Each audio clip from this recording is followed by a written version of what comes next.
بخاری کے اندر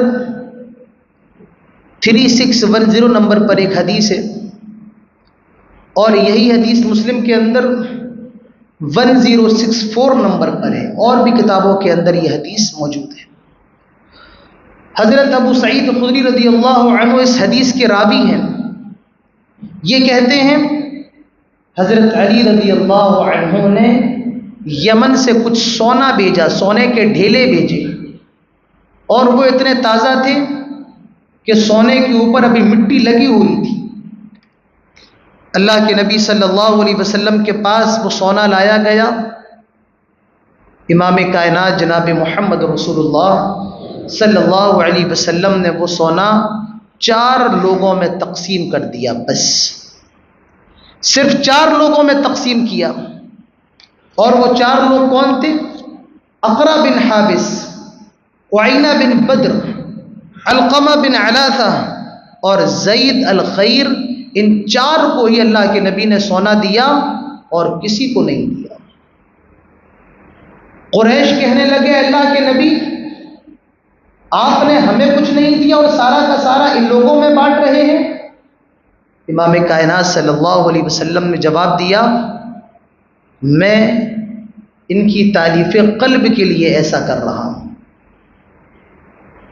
اور یاد رکھیے زکوٰۃ تالیف قلب کو دینا یہ جائز ہے، تو اللہ کے نبی صلی اللہ علیہ وسلم فرماتے ہیں میں ان کی دل جوئی کے لیے یہ چیزیں صرف ان کو دے رہا ہوں۔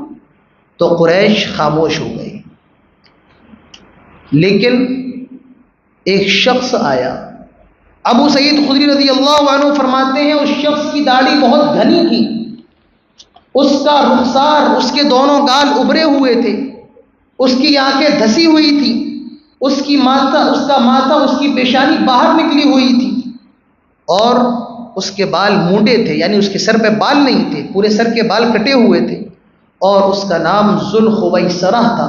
وہ اللہ کے نبی صلی اللہ علیہ وسلم سے کہتا ہے اتق اللہ یا محمد، آئے محمد اللہ سے ڈرو اور انصاف کرو۔ کس سے کہہ رہا ہے؟ نبی اکرم صلی اللہ علیہ وسلم سے کہہ رہا ہے۔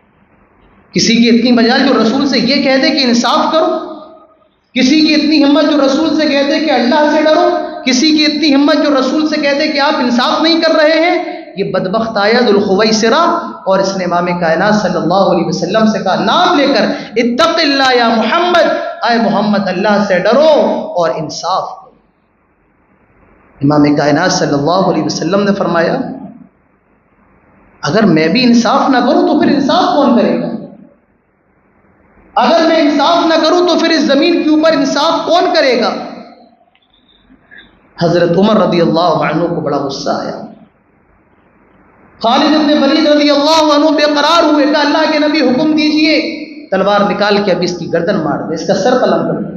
اللہ کے نبی صلی اللہ علیہ وسلم نے ان کو ایسا کرنے کی اجازت نہیں۔ اب یہ شخص پلٹ کر کے جانے لگا۔